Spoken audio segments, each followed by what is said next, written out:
Miss Moulton. Yes. Is motion in the motion or Moulton in motion? Moulton in Moulton motion. in motion. There you Because go. I'm always in motion. Right. Unless I'm running for something, then you're voting Moulton.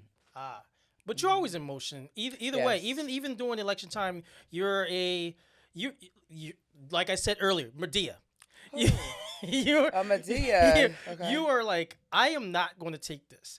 Correct. And that is one of the most amazing things about you, as well as the fact that you love God so much. Yes. And that combination of the two, it's Medea.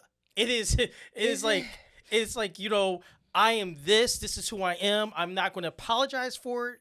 And guess what? Before you get this, you got my God's love first. And then here I am. And it's like, that is amazing. And the biggest difference is probably Medea was created initially as time went on. I was just born like this. And so I tell people, you know what, if they have a problem, an issue, even with me just telling the truth, take it up with God. Because hey, listen, he made me. I didn't say I wanted to be this way. This is how I came out. Hey. Ask my mother. And I grew up with a mom that growing up in the 70s and so forth, the parents, you know, an adult, your parents said do something. You just did it. You didn't ask why. And that's the only thing I got in trouble for, was asking why. It wasn't out of disrespect. It was just wanting to know. And if I didn't get the answer, then, you know, the question was still always roaming around in my head. And I just wanted to know. Or if you got an answer and something still just doesn't seem right, you're like, no, I don't think so, which goes for today. So here's a question, and let's see what type of answer we get. All right. You ran previously for office. Correct.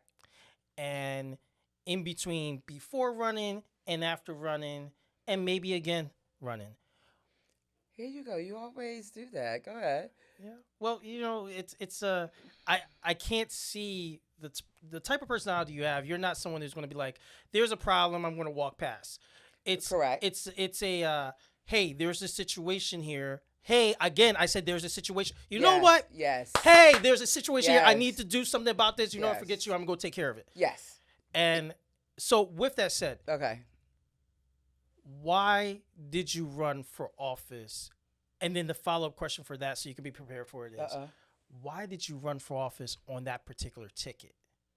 Well, you basically said when you described me as far as the why I ran for office, because even with where I live and things not being addressed, and you call, you try and get an answer, you don't get an answer.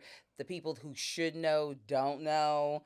There's people who should be doing something, they aren't doing anything. And, you know, you clap your hand like, yes, no, this needs to be done. I'm like, I can do that. And at the same time, I'm also already doing many of those roles within my own community. You know, I still was a committee woman where I live, etc. And then you said something about why did I run at that particular party, which is Republican, conservative. Well, the Republican Party. Dun dun dun. Yes. Like, all right. So we're gonna follow up on the advocate, the community fighter, the representative of the Black community in the majority white area, and then wait a minute, she's running Republican? Yeah. That's not the narrative. Who said? That can't be the narrative. That's why. Didn't Biden says you're supposed to vote blue? That or something. No. It was you're not Black if you don't vote for me or something. Correct. And first off, in Pennsylvania, we only have a two-party system as far as being on the ballot. Yes, there's people who run green parties, independent, etc. But the largest political entities, you're either a Republican or a Democrat. The person that I was running against, he was a Democrat. So I definitely had no problem running as a Republican, because even with someone telling you what you should be, what you should do, I've never been one to agree with that. You know, to just do what, it's almost like saying, no, little lady, go over there and sit down because you're not supposed to say anything. Who said? Why not? And as far as being a conservative, well, I come from a long line of conservative, strong women. Even my grandmother, she owned property during a time when women could not own anything unless you had a husband. And love husbands, nothing wrong with them at all whatsoever. But also, whenever anyone tells me or says something I can't do, I see that as a challenge. It's like, okay, watch me, and to go. But no, I don't want the government or anyone else being in my life telling me what I can do, can't do, stay out of my home, my bedroom, everything. I want to work, take care of myself. I don't want the government to take care of myself. I would joke and say to people that, you know what, if I was born back in, slave days when all black people were Republicans who could vote, I would have left way before Harriet Tubman. Because even when I work in my own yard, I'm like, look, it's hot. But to have to do something because someone says, this is where you should be, this is what you should do, you're subpar. I'll be like, oh no. So you're not gonna stay in your place and be a good No. girl? I am a good girl, a very good girl. No, but us master said you gotta stay in your place. I was no, master. No. I have my own mind, my own opinion.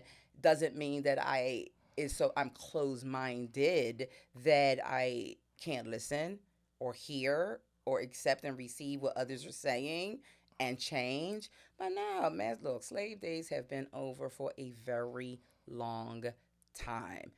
And no, besides, the government couldn't take care of me the way in which I'm accustomed to being taken care of.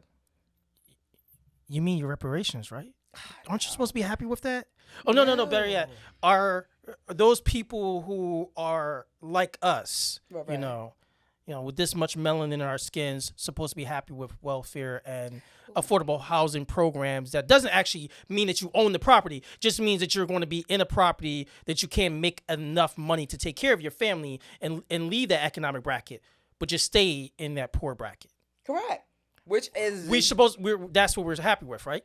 so, yes, because that's exactly where society, if has its way, where it wants for us to be. That way, I know exactly where you are, where you live, what you're doing. Don't worry about it. Stay there. Food, I'll take care of you. No. Which brings me to a question I have. Okay. How do you reconcile your Republican beliefs with the fact that the party has often been criticized for not doing enough to address the issues of racial inequality, as well as the party that doesn't represent ethnic communities in America? And I also want to go back for everyone to remember what she said earlier, is that this was the party that represented all blacks. all, Yes. not just blacks, but Yes. but the poor. Correct. The early days of Latino Americans coming into this country, immigrating here, who wanted to run away from communism and oppressions in their countries. This party was the one that represented the freedom of slaves and emancipating them and fighting for their rights. Correct. Which was created specifically for that purpose. Whereas you should be able to reap the benefits of you working. And also, just to point out, those who say, well, slavery was based on a race issue. Well, if that was the case, then you would have seen a fight from the Republicans to have control over that, because they were in a very unique position in certain parts of the country, which would have had a higher representation. Right. If that was the case, they would have fought to keep people in bondage, because then that would have meant that they would have a higher rate of people who are working and tilling, and more for economic means. Right. For people who have settled. Instead of there were a lot of black people that lived up north. Mm-hmm. Who worked, and actually ones in which our children celebrate every time is Black History Month. Frederick Douglass, all the ones that everyone who was common, and Frederick Douglass, who was a person who had to run from Democrats, Correct. who was in bondage by the Democrats. Correct. And he ran from Misery Mountain, because that was the name where the place that he was held at. Okay. And they tried to break him there, and he ran from there, and it was Democrats. Or Harriet Tubman. She escaped from the Southern Democratic South slave owners and came up north to Which be free. That whereas when the Civil War broke out, she fought on the side of the North against the oppressed South. which again, so people would understand is that the North, which was this developed area, this area that had the laws givers and everyone, Right. arts and so forth, were being established Mm. here through the Republicans, Yes. and this was a hub of Republicans, which you had an increase of people who are flooding in, who, if you take the narrative that they're trying to put in schools and stuff, if these people, if those freed slaves were there and they were given rights, you would think about the fact that then you're saying that there's a whole economic slew of individuals who are working, actually being paid wages there to build up the nation at that time. Yes. And And down south, they were angry if they weren't allowed to come up north and to take their property back home with them. So, and you were asking about me and the party and the why. When people meet me, they meet Ruth. We talk. They have some assumptions as far as whatever party that they think that I am. And once I tell them, and they may ask me why. A lot of people have conservative values. They don't realize that they do. The more often that you talk and have conversations with people, you'll see you have more alike than not. So if I'm standing outside of someone and they're watering their lawn, okay, this is your house. It's your house. I have a house. You send your children to private school. So you care about their education. You work.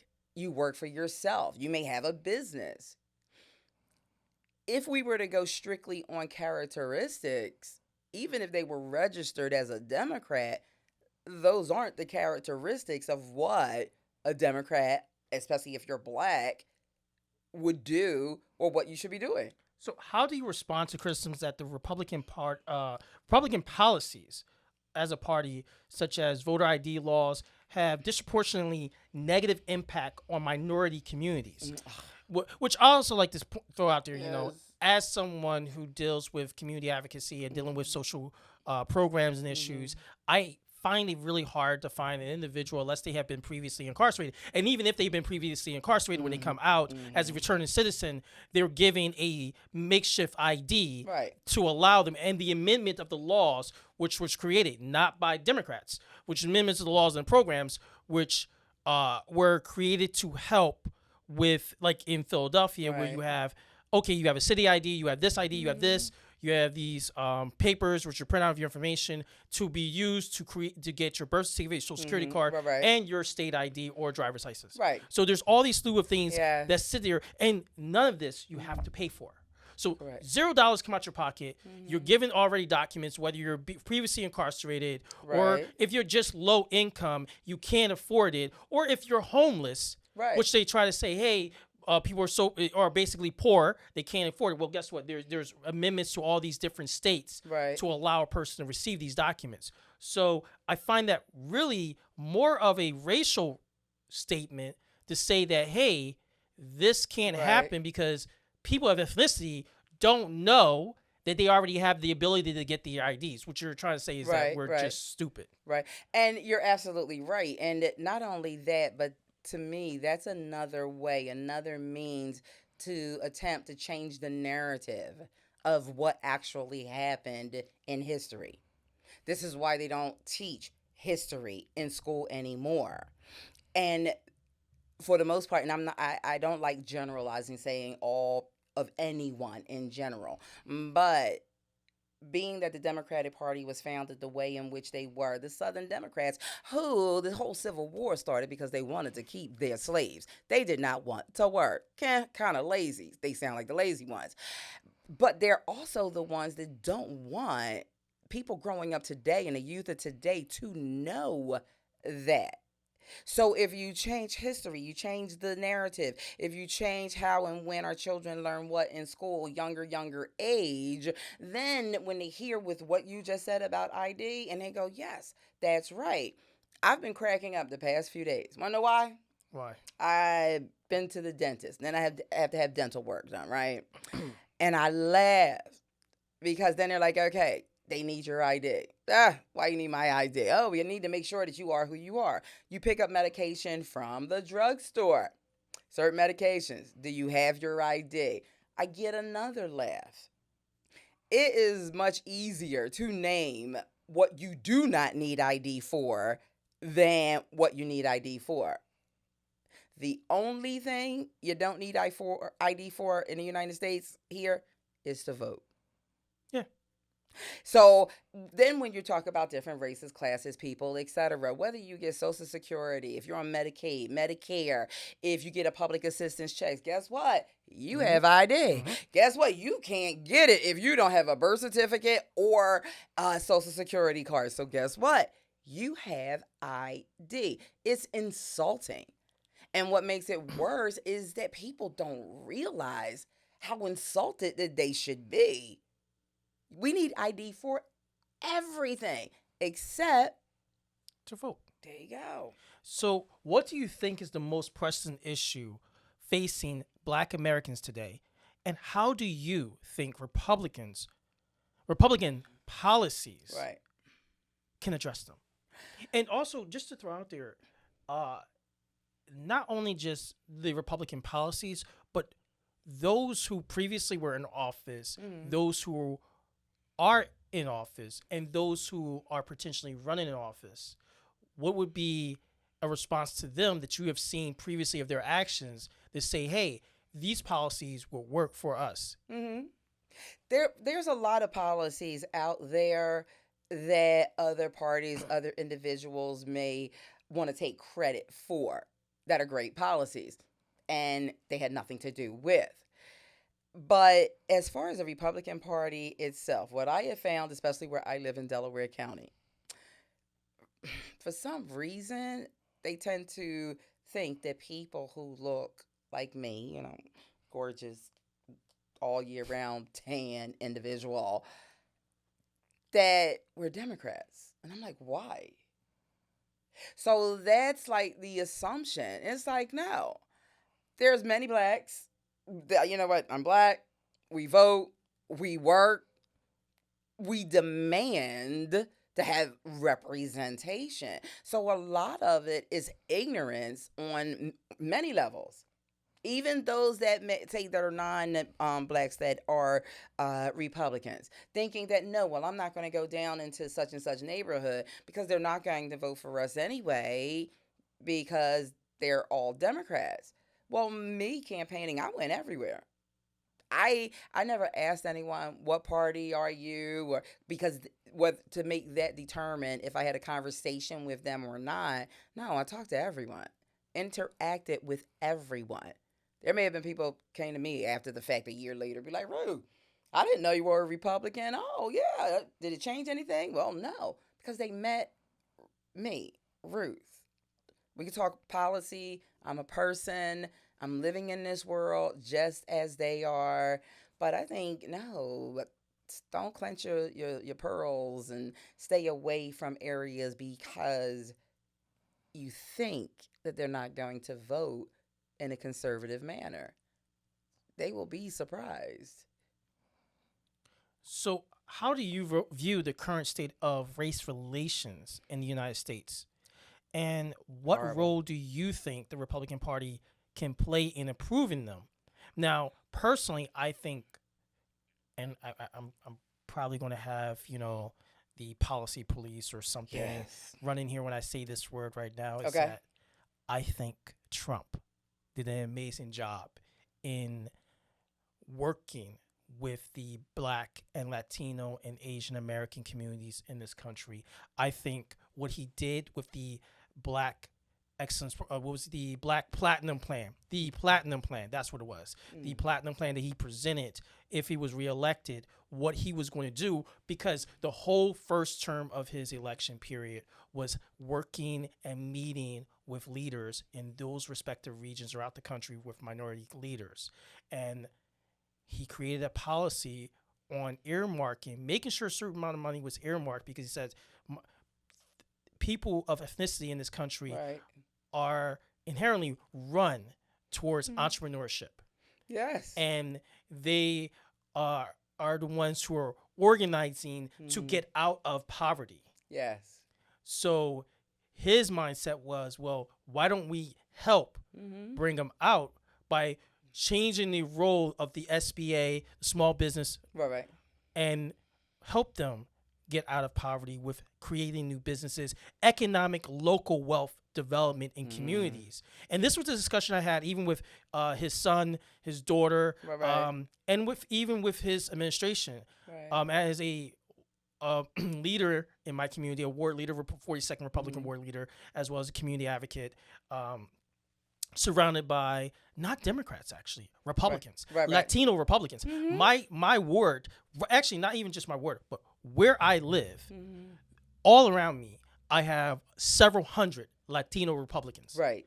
And then, oddly enough, once I go from those couple of block radius, I have another 300 Black Republicans who are, you would walk up to and they say, yeah, I'm a Democrat, but a voting ID of Republican.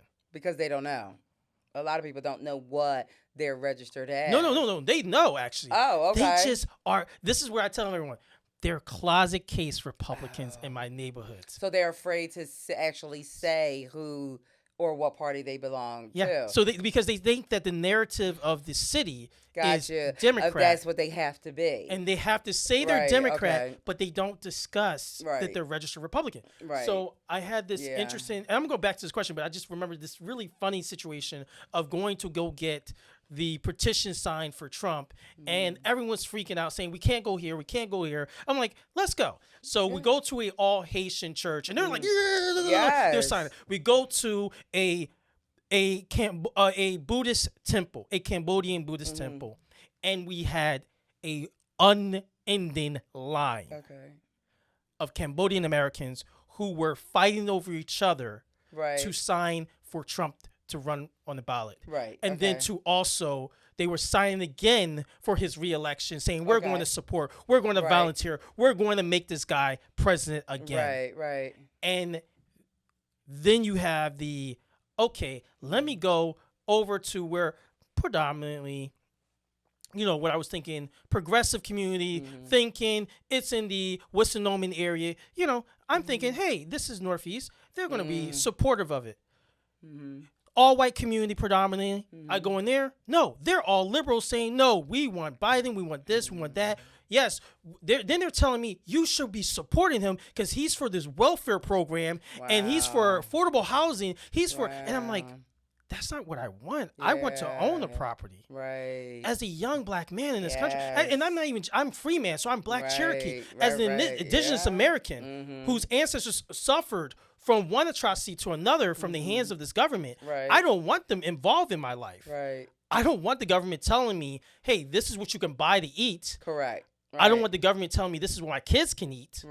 And I don't want the government telling me or dictating policies in my home or what I do with my own genitalia. Or how I sleep or who I sleep with. All of those things are ridiculous to me. So going back from saying that as a person of ethnicity, that's my experience in this country. How do you view the current state of race relations in the United States and the role that that you think the role of the Republican Party can play in improving them? Now let me try and hit and answer all of that right there. Let me see. Because it's a lot. I know. It was a lot. It was. All right. Sorry. So first off, let me see. Even when I have conversation with people, and if it's about President Trump, and they say, no, I don't like him, and I ask, why? They can't name why. Not one reason other than Twitter or something of that nature as far as the why. But if you're talking about policy, they can't name anything.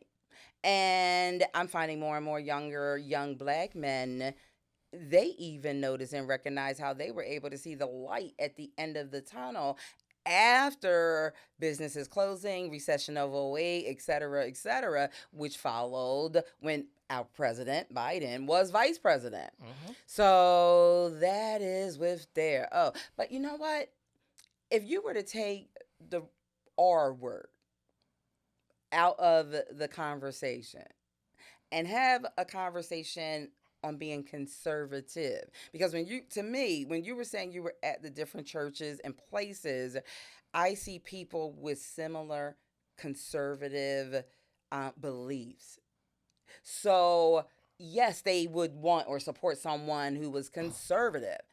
Leave us alone. Let us worship. Which, if you think about it, even the way our country was founded for religious freedom, leave us alone. Let us worship and be and live as we see fit, not as the government dictates how things should be.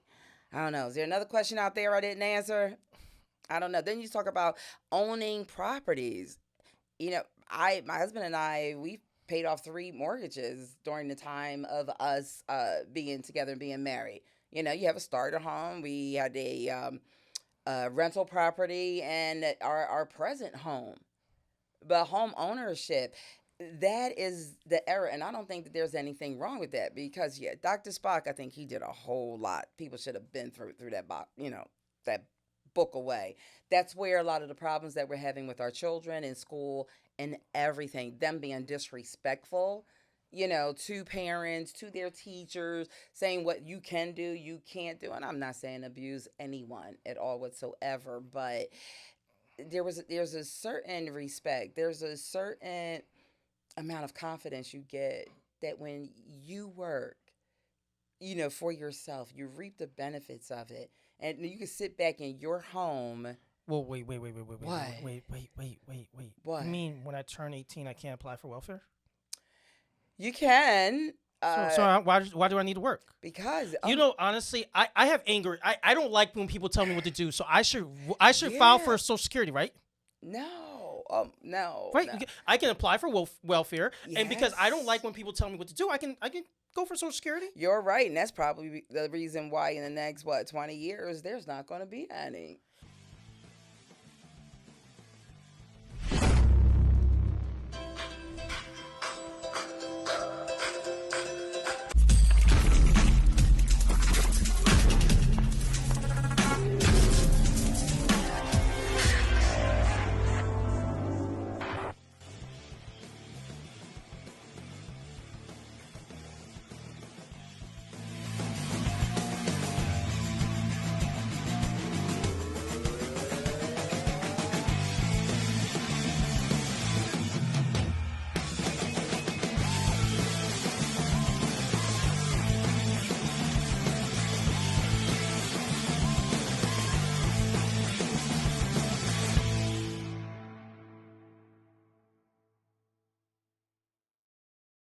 There wasn't anything for homeowners.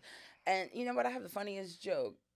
It was February. It came out. This is 23, right? It's been over a year. When Pennsylvania came out with a program for homeowners to get help with their mortgages, it was right about the time, right before everything started opening up. So I had filed for it because it was for people who were at risk. Again, 2 years of, not working. I'm a videographer, et cetera, et cetera.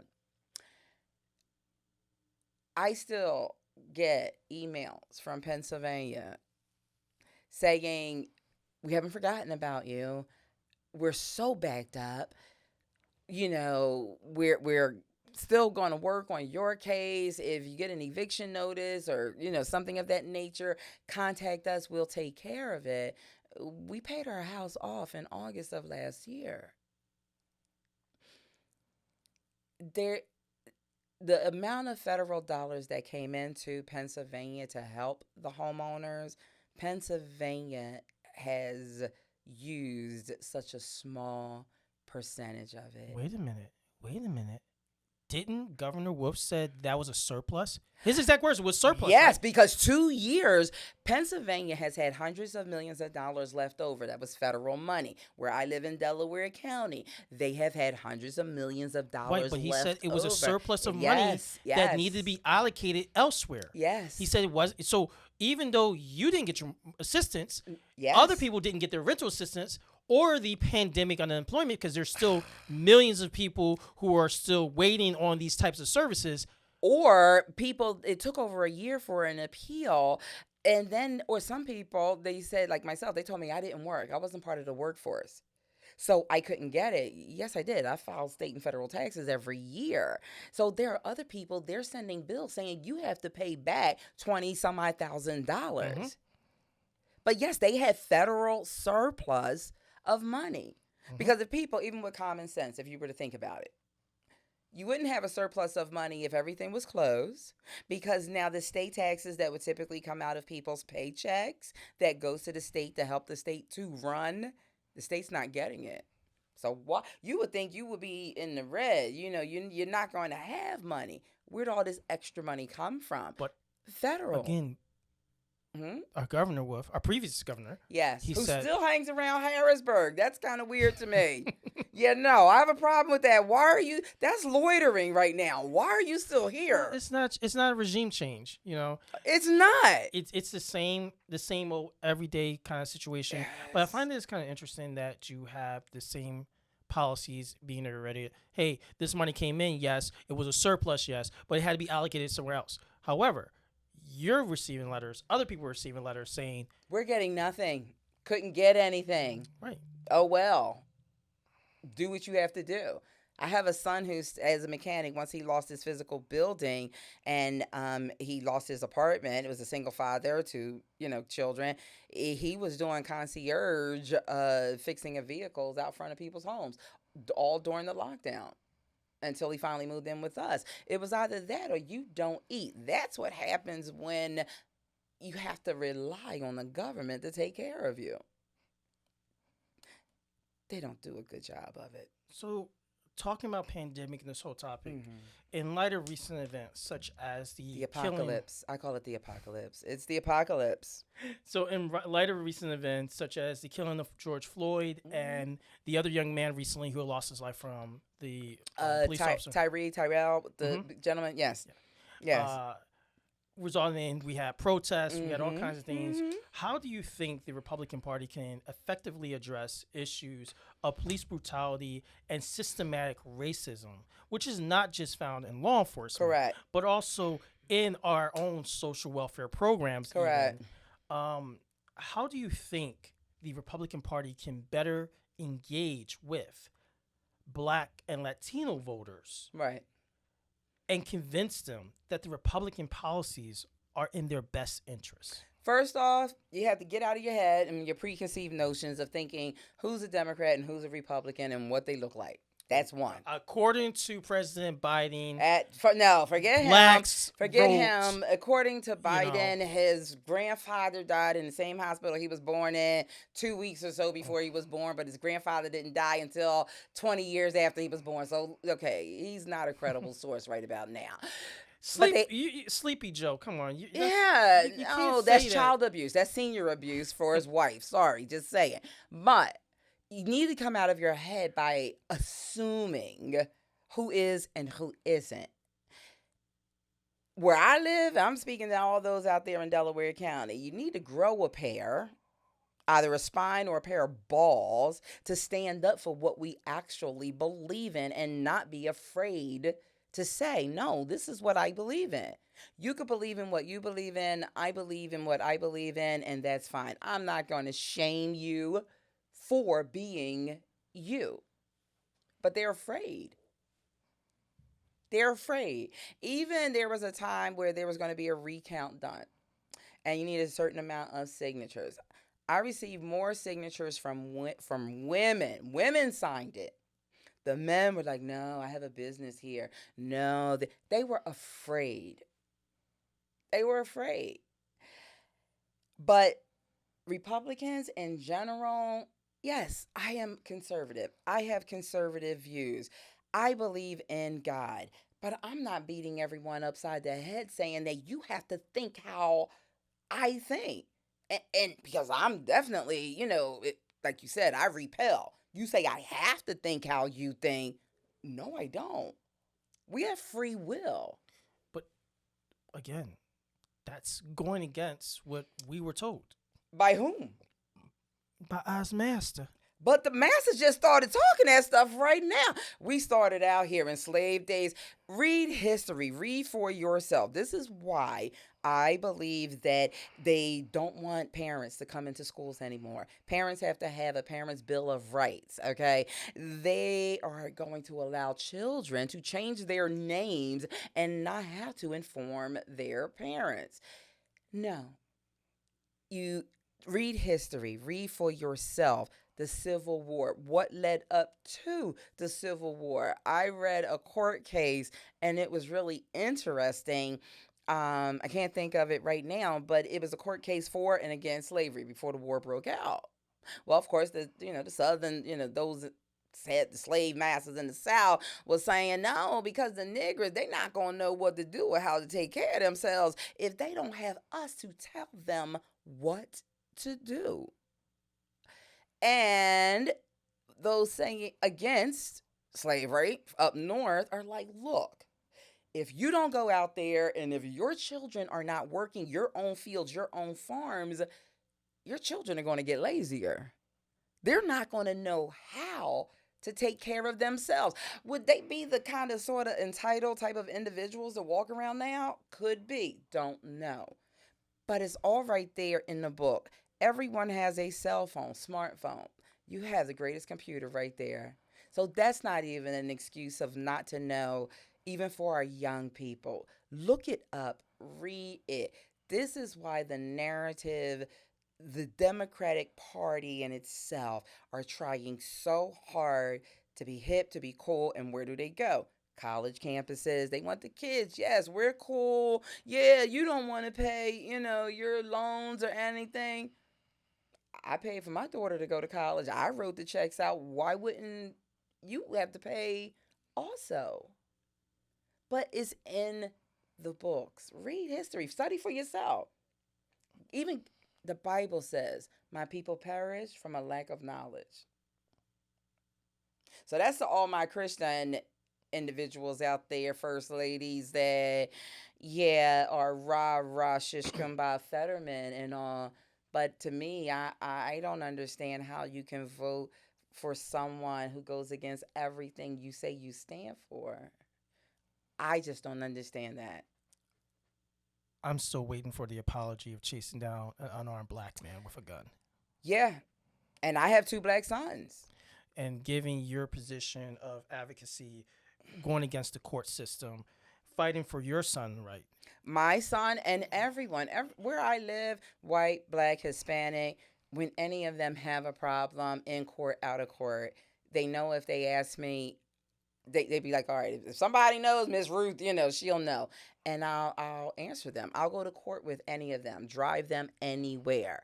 So it doesn't even matter. But in the case of my, son, I know it's deliberate because the judge knows me. So she's trying to get, that's Nushrat, that is Nushrat Love. She got married. Get to my son. Wait, what? Her Rashida Nushrat was her name as a Nushrat. Oh, I thought you said the nut rat. And no, I was like, oh, no, yeah. She goes into court like, I'm Judge Nutrat. Nushrat. But actually, that's when she was an attorney before they voted for her. As a nut rat. Yeah, as a judge. And she got married, and her married name is Love. But when she was an attorney, no, she lied in court to the judge, had my cell phone taken. So I know her to be a liar. Now, this is our judicial system. I know her to be a liar. So it's not a judicial system that's racist. It's a judicial system that is abuse of authority and power. Correct. With people in a position Correct. that they can have overarching reach of authority. So she's black. Yeah, she's black. That's why I said that. That's why I said that, because I remember she's an African American judge and previous attorney. Mm-hmm. So it's not a racial basis of situation that we're dealing with. It's not race. Correct. It's a corruption within the system itself that needs to be checked. Correct. And given that, correct. I'm a minority male. Mm-hmm. I support the police. Now, I also have been victimized by police. Right. I've been slammed on the ground. I've been hit by their car to be knocked off my bike. Wow. That happened in Baltimore. That's to that guy. When he died, and they threw him in the back of the paddy Mhm. wagon. And then I also had a situation where uh, they grabbed me and tried to intimidate me because I Mm. was in a neighborhood. They swore to That you high heavens that I was right. engaging criminal activity. So they grabbed me, threw me in the car, took me to a station, held me there for Mm. 48 hours. And then they decided, hey, well, it's the weekend. We have to leave you because you can't see a judge. So Mm. I ended up Did staying they there, charge you with anything? never The charged. Constitution says charge I you was or never given release a you. Miranda rights. See, charge me or, but see, and then that's another thing that goes back to education and knowing your rights and what they are. Trust me, I've been given Hmm. papers that say, well, sign this paper, we'll give you your phone back that says I give up my constitutional rights. No, I'm not signing And that was the that. thing. Because I was only a few years out of high school at this Hmm. point. I didn't know my Right, rights. They right. knew that I didn't know my So rights. they abused They your rights. They treaded upon them. they They were burnt it up non and threw it and existent. they burnt it up, blew the dust into the wind. Yes. Like there was nothing Right. of me being a human being to them because they wanted to me as a to be the one that they wanted to say, hey, he did this. Right. And when I didn't, and then it was like towards the end of the process, I realized, wait a minute. I started talking to everyone else that was there, and we were all grabbed for the same thing. So then I Mhm. started thinking, I was like, how did I end up with a situation where we're all never met each other before? We're Right. all told we're the exact same Mm. person. Yes. Oops. And I will say a lot of there one I'm that type of person that I have followed politics since I've been around 10 years old. So even growing up in Philadelphia, police saying get off the corners, and I'm like, and this is during the day, summer break, and I would let them know, no, the Constitution said, and et cetera, et cetera, and they would leave me alone. So I've also always known what my rights are and what they are not. Excuse me. And I made sure my children that they know. But even with that, my daughter, when she pulled over once, and she heard the officer say that they were going to search her car, and she said, well, you don't have permission to search my car. And he was like, he was going to do it anyway. Well, this happens to be down the street from where I live. So we have this thing. If we go to get pulled over, we call each other. So as soon as my daughter called me, I got in my car, drove there, and I was right across the street. So I'm watching all of this happen. So then after it was over, she left, and I think one officer may have recognized her. But I went and I called, to the captain. He wasn't there. I called a few times. I left a voicemail, phone number, and I put a generic statement on social media. The comments that came, and these are from constables and people like that, they were out there. It wasn't from me. The next morning, my phone was being blown off. They kept calling back to back because I was asleep. I wasn't going to get it. I'm like, who is this that keeps calling? Well, it was the police. But even listening, and him saying, and then he wanted to tell me, well, you weren't there, and sometimes when you're not there, you don't really know what's going on and so forth. And I'm listening, and then I let him know I was right across the street. I saw everything. So, yeah, needless to say, where I live, they see me driving by, and they'll keep going. But my son's been in the backyard playing with my grandchildren. So, yeah. So, but even with that, and playing with my grandchildren, and I'm like, didn't see the car go by, and I walk around in the yard, and my son's like, no, they're running my license plate, mom. And then when they see me, and they're like, oh, hi, Mrs. Moten. Again, if you're doing your job, I have nothing against anyone doing their job, period. Because we all have a job to do. So just to wrap up, Yes. and you know, unfortunately, I was out of state, so I didn't even have someone to even go in there and advocate for me or anyone else that was in there That's because we were worse than all. you're out of And the state. only reason that they were even willing to let me go was because they beat me worse than the Oh other my people. God. So the district when the district attorney came in, she was like, "Can he even sign this?" Oh my Because goodness. they were like, "Oh yeah." So they made me they made me try to sign the confession statement, but she was concerned about the whole thing. So when they took it before a judge, the judge was like, yeah, like his eye is closed. Oh my God. He just passed See? out. So it was kind of like this thing where they were like, you know, they were looking at each other like, wait a minute, you brought him into lockup. He had to go to the hospital. Yes. So And when he that's came out from the horrible. hospital, you bring him before the judge. That was what they did. They went from the hospital to the judge. So they were both looking at each other like, you want to take this? Like, that was the thing. Like, I remember the judge looked over and was like, this. It's like he was like mouthing it to the attorney, That's like, a hey, like, you shame. know, do you really think that this is something we want to pursue with? Because his eye is closed. He just came from the hospital after being in custody. And that's a shame. And I can tell you, again, being born in the 60s, growing up in the 70s, etc., by black parents, no, we're raised a certain way. If you were to get stopped by the police officer, it's yes, sir, no, sudden movements, etc. So then that was passed on to my children. And that was passed on to me. But here's the thing. Even when the cops had hit me with on the back of my bike to knock me off and everything, I was on the phone. And I said, hold on, I got to take my shirt off. I got to actually, because I had a jacket and bush. So I took everything, put it out on the back of the bike so they could actually see. I had my hands up and I was slowing the bike down, and they just turned around and just hit the back end, made me fly.